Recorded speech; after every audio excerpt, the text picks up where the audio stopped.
action. We started writing the script in November of 2019. It took us about 2 months to complete.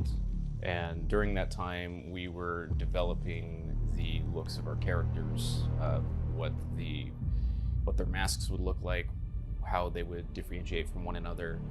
And with the way that we have our version of the lore of the SCP Foundation, everyone is basically private military contractors. We took about a month or so using Millinote to draw up different concepts for each character. We had a mood board of several different special operators, like with their ventilation systems, just to kind of see, like, okay, like what can we get for a reasonable amount of money to translate what we have in the script to the screen. We also decided to go with different nationalities for some of the characters. One of them was from Great Britain, one was from Italy, one was from France, one was a second generation Polish immigrant. And the reason why we wanted to do that is because we wanted to show the reach that the Foundation has, that it's not strictly exclusive to the United States. The reason why we also had paint jobs on all of their masks was so it would be easier for the audience to identify whose voice belongs to who. And we know that it seems a little goofy, but that was, since we're on a shoestring budget, that was our primary reason for doing that. Minimalist setup that we decided to go for with them, with it just being just the plate carrier, the backpacks, the masks, and the helmets, and the mounted contacts, based around speed. So we only had 5 days to shoot everything, and we had about 200 shots that we needed to get. So we needed them to be able to just throw on their gear as quickly as possible and be able to move to the next location or move to the next room or wherever and be ready to go at a moment's notice. These are actually super easy to make. Went to Kinko's, like regular printer paper, laminated, and then just Velcro, like the scratchy side with the window cut out, and then the scratchy side on this side, and then there you go. Just like the real ones too. Yeah, like you don't have to because the issue I was having is like a lot of companies don't let you buy in bulk of like several numbers, like 1 through 10. It's always like bulk of the same thing. It's like I don't need the same fucking thing. So all the gear for the main cast, the raid team for Epsilon 6 was all sponsored gear, for the exception of their clothing that they wore underneath everything. Most of that was either supplied by me or themselves. But the gears, like their plate carriers, their helmets, their weapons, their gloves, or the Kydex holsters that we had them set up with, it just added to this streamlined look, especially with the Armistice 2 plate carriers that LBX sent us, was a great addition to the look of the characters, because we wanted to have like a futuristic look while maintaining a private military contracting style to the group. So our main goal was to make sure that the image looked good, so we decided to go with dubbing again, just like what we did with Dollhouse. The only difference was we decided to outfit their masks with custom-made VPUs, so in post-production we would have a little bit more leeway with how we were able to make the voices sound.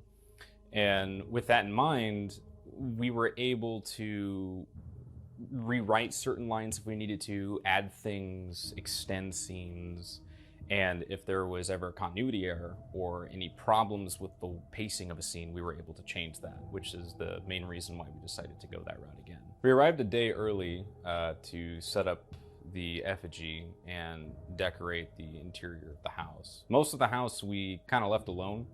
It was a Airbnb that we had found. It was located in Bland, Missouri, which is about like an hour southeast of Jeff City. And it had pretty much everything that we needed. It had the woods, the field where we burned the effigy, and the property was about 140 acres or so. Day one, few discrepancies, but this is the most important shot, and we have probably the best lighting conditions right now, and I'm really thrilled about it. This is really good, especially against all this green. When we were setting up the effigy, it came in pieces. It was designed by our production designer, Corey Hinesley. When we set it up, it took us maybe about 20 minutes or so. We just bolted everything together. This thing was about 12 feet tall, 10 feet wide. We soaked it in diesel overnight, because it has a very low flash point, and we didn't want to use gasoline because gasoline is very volatile. One of our main cast, who plays Bassan, his name is John Chavez, was actually a firefighter, so he helped oversee the whole process to make sure that everything that we were doing was safe. When it came to be time to set the effigy on fire, we sprayed it down with diesel again, and then we used kerosene as an accelerant to help ignite it. We were only actually able to do it once because we didn't have multiple effigies, we only had one. So the shot that you see is actually the only take that we got.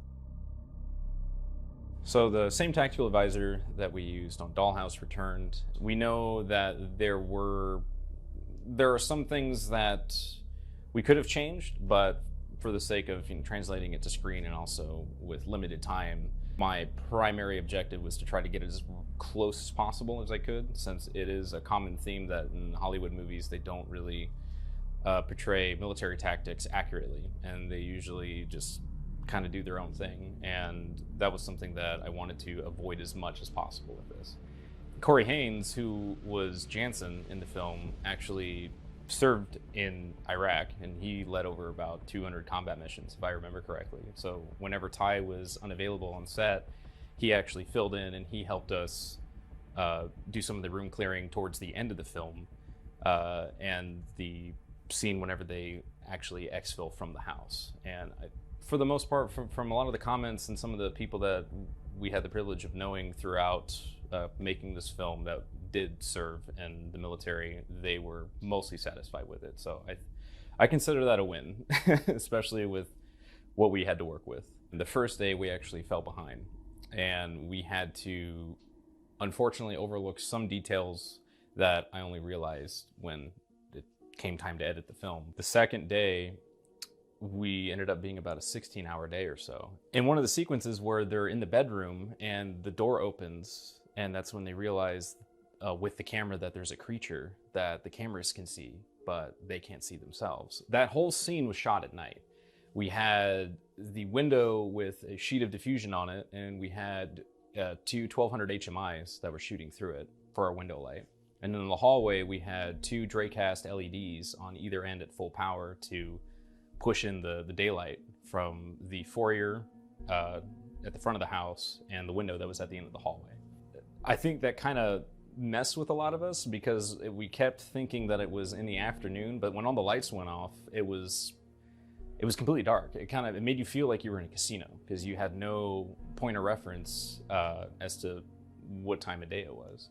But that was something that I thought was really cool because I never had the opportunity to do that, so it was a really good learning experience for me.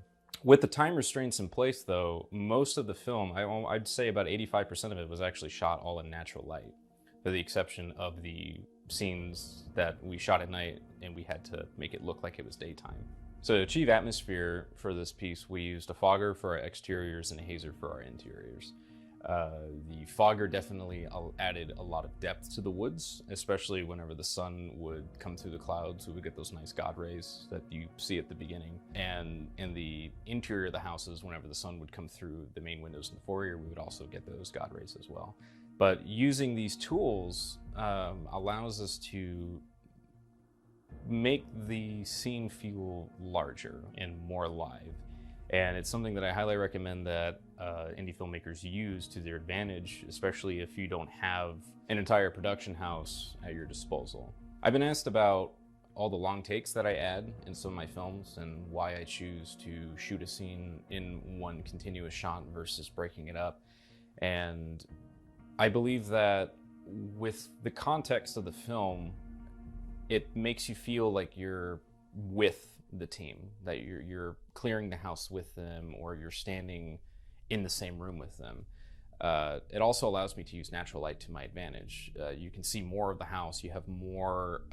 You have a bigger idea of how large the space is and where everything is. I think it just adds more tension as well when you don't really know what to expect in a one long continuous shot versus having a scene split up. I feel like a lot of people nowadays, since it's very common in big budget movies, that they kind of already know what to expect versus just having when you're just there with them, like you just kind of think, well, anything can happen at this point. For this one, we went the same route that we went with Dollhouse. We used a Ronin S and an A7 III as our primary camera. We used an A7S II for parts of the briefing scene, so we could maintain that natural light look where the main source of light was just from the projector. And for the slow motion shots, which I think there was only about 4 in, we used the Arri Alexa LF for that because the other cameras that we were using did not have slow motion capabilities. Now, a few people have asked, like, if we had access to an Alexa, why didn't we use it for this? And the main reason was we needed a compact camera system and we needed to move as quickly as possible. A lot of the spaces in the film were about 2 by 3 feet. And there's no way we would be able to get a fully rigged out Alexa, like, in that space with a group of people. So using the A7 III and a 16 to 35 G Master lens, we were able to get right in front of our talent and be face to face with them while still maintaining all the detail and all the people that we needed to have in the scene. Another reason too is the weight. Since we were moving so fast and the conditions were very hot and humid, it's just easier for me to not have to worry about burning myself out with all that weight. Run and gun, ready to go, no issues.